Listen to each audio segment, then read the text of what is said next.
بسم الله الرحمن الرحيم ويا قوم لا أسألكم عليه مالا إن أجري إلا على الله وما أنا بطارد الذين آمنوا إنهم ملاقو ربهم ولكني أراكم قوما تجهلون.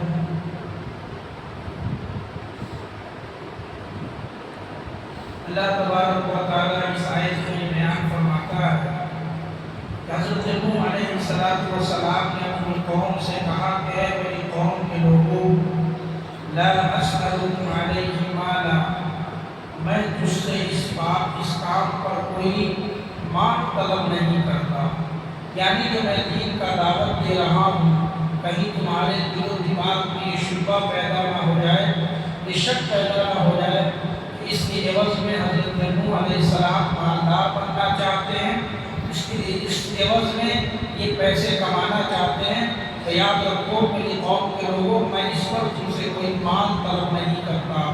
ان اجری الا علی اللہ، یہ کام تو اللہ کا ہے اور اس کا اجر اللہ ہی ہمیں دے گا.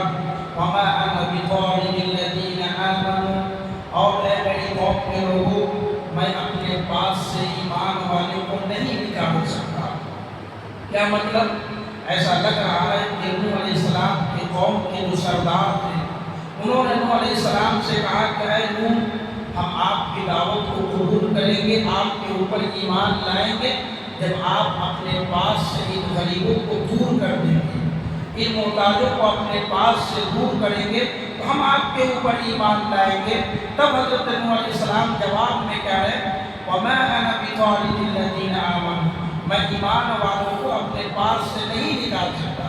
جیسا کہ مشرکین مکہ نے، مکہ کے سرداروں نے پیارے نبی صلی اللہ علیہ وسلم سے کہا تھا کہ اللہ کے نبی صلی اللہ علیہ وسلم آپ کے پاس میں جو غریب مسلمان ہیں، جو لوگ ایمان لائیں، آپ ان کو اپنے سے دور کیجئے، ہم آپ کی بات کو ماننے کے لیے تیار ہیں. اللہ نے قرآن میں کئی جگہ پہ یہ بیان فرمایا ہے وَلَا تَطْرُدِ الَّذِينَ يَدْعُونَ رَبَّهُمْ بِالْغَدَاةِ وَالْعَشِيِّ، اے پیغمبر آپ ان لوگوں کو اپنے پاس سے مت ہٹائیے جو صبح و شام اللہ تعالیٰ کا ذکر کرتے ہیں، چاہے وہ غریب مسلمان.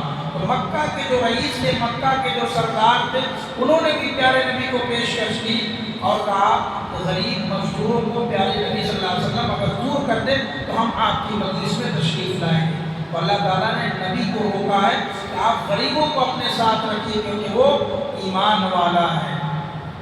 اور یہی بات حضرت نوح علیہ السلام کی قوم کے سرداروں نے نوح سے بھی کہا. نوح علیہ السلام نے کہا کہ میں اپنے سے ایمان والوں کو دور نہیں کر سکتا. انہم ملاقو ربہم، کیونکہ یہ سب کے سب اپنے رب سے ملاقات کرنے والے ہیں، یہ سب اپنے رب سے ملنے والے ہیں. ولکنی اراکم قوما تجہلون، اور میں تو دیکھ رہا ہوں کہ تم جہالت کے اوپر تلے ہوئے ہو، تم جہالت کے اندر پڑے ہوئے ہو. وَيَا قَوْمِ مَنْ يَنصُرُنِي مِنَ اللَّهِ إِن تَرَكْتُمْ أَفَلَا تَذَكَّرُونَ، اے میری قوم کے لوگوں مَنْ يَنصُرُنِي مِنَ اللَّهِ، اللہ کے مقابلے میں میری کون مدد کرے گا؟ ان ترکتم، اگر میں ان لوگوں کو اپنے پاس سے دور کر دوں. کیا مطلب؟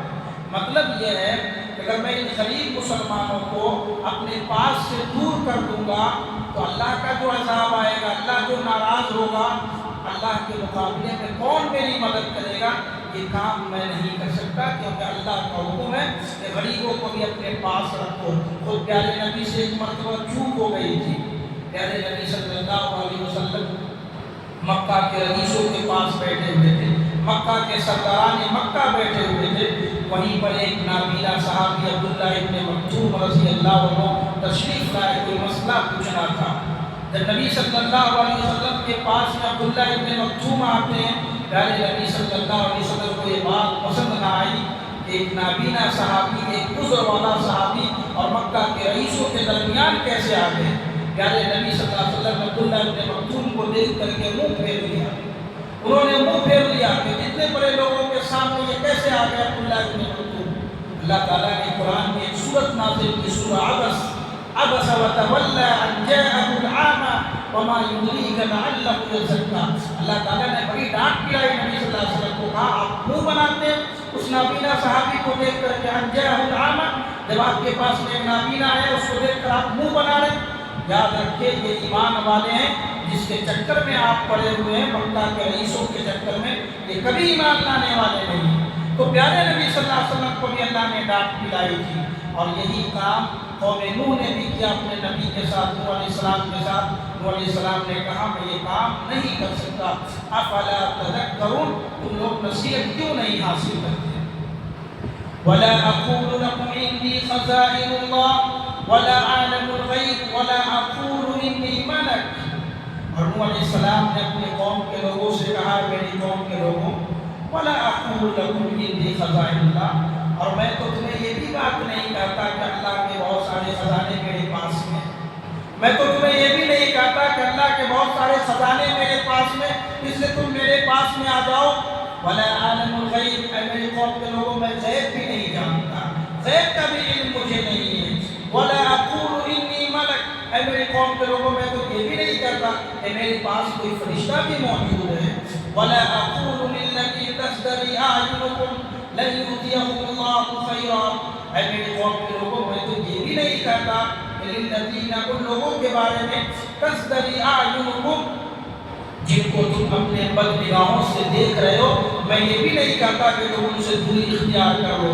لن یؤتیہم اللہ خیرا، اللہ انہیں ہرگز کوئی بھلائی عطا نہیں کرے گا۔ اللہ اعلم بما انفسہم، اللہ ہی جانتا ہے جو کچھ ان کے دلوں میں ہے۔ انی اذا لمن الظالمین، اور اللہ رب العالمین سے میں تو اس بات سے ڈرتا ہوں کہیں میرا شمار ظالموں میں سے نہ ہو جائے۔ یعنی بہت ساری چیزوں کے بارے میں انہوں نے اقرار کیا، اللہ کے خزانے کی چابی میرے پاس نہیں، اللہ کے خزانے کی نہیں، نہ میں غیب کا علم رکھتا ہوں، نہ میرے پاس کوئی فرشتہ ہے، نہ میرے پاس کوئی جادو ہے، اور نہ اللہ کا کوئی پیغام آیا ہے کہ میں ان غریبوں کو اپنے سے دور کر دوں۔ اگر اللہ ان لوگوں کو بھلائی پہنچانا چاہے، دنیا کی کوئی طاقت مل کر کے اس کو روک نہیں سکتی، اور کہا کہ میں یہ کام کر کے میں ظالموں میں سے نہ ہو جاؤں گا، اس لیے میں یہ کام نہیں کر سکتا۔ یعنی انبیاء بھی یہ کام کرے تو انبیاء بھی ظالموں میں سے ہو جائیں گے۔ قالوا یا نوح قد جادلتنا فاکثرت جدالنا فأتنا بما تعدنا ان كنت من الصادقین، نوح علیہ السلام کے قوم کے لوگوں نے کہا اے نوح قد جادلتنا، تو نے ہم سے بہت جھگڑا کر لیا۔ یہ جو باتیں سارے نوح علیہ السلام اپنے قوم کو سنا رہے تھے، اب قوم کے لوگوں کا جواب آیا، قوم کے سرداروں کا جواب آیا، اے نوح قد جادلتنا، تو نے ہم سے بہت جھگڑا کر لیا، فاکثرت جدالنا، اور جھگڑے میں بہت آگے بڑھ گئے، فأتنا بما تعدنا ان كنت من الصادقین، اے نوح لے کے آ، فأتنا، تو لے کر کے آ جا، بما تعدنا، اس چیز کا تو وعدہ کر رہا ہے، دھمکی دے رہا ہے، ان كنت من الصادقین، اگر تو سچا ہے۔ اس چیز کی دھمکی دے رہے تھے نوح علیہ السلام، عذاب کی دھمکی دے رہے تھے، اللہ کا عذاب آئے گا، عذاب یوم علیم، میں تمہیں بڑے دن کے عذاب سے ڈرا رہا ہوں۔ نوح علیہ السلام جب اپنی قوم کے لوگوں کو دھمکی دی تو قوم کے لوگوں نے کہا جھگڑا اور بحث تکرار بند کرو، اور جس چیز کا تم دھمکی دے رہے ہو، جس چیز کا تم وعدہ دلا رہے ہو، اگر تم اپنے اس وعدے میں سچے ہو تو اس عذاب کو لے کر کے آؤ۔ یہ بیوقوف قوم کی علامت ہوتی ہے کہ اللہ رب العالمین کے غضب کو للکارتا ہے، اللہ رب العالمین کو غصہ دلاتا ہے۔ قوم نوح نے بھی یہی کام کیا، اللہ رب العالمین کے غصے کو ابھارا اور عذاب کی دعوت اپنے آپ کو دے رہے تھے۔ قال انما یأتیکم بہ اللہ ان شاء وما انتم بمعجزین، نوح علیہ السلام نے کہا انما یأتیکم بہ اللہ، عذاب کا لانا بھی اللہ کے ہاتھ میں، عذاب کا لانا بھی اللہ کے ہاتھ میں، ہمارے ہاتھ میں کچھ نہیں۔ انشاء، اگر اللہ نے چاہا تو اللہ ضرور عذاب لے کر کے آئے گا، وما انتم بمعجزین، اور یاد رکھو جب اللہ کا عذاب آئے گا تو تم اللہ کو ذرہ برابر بھی عاجز نہیں کر سکتے، یعنی اللہ کا عذاب ختم ہونے والا نہیں، جب اللہ کا عذاب آئے گا تو اس عذاب میں دوچار ہو جاؤ گے۔ اللہ تعالیٰ سے دعا ہے رب العالمین ہم سب کو ان قریب توبہ عمل کرنے کی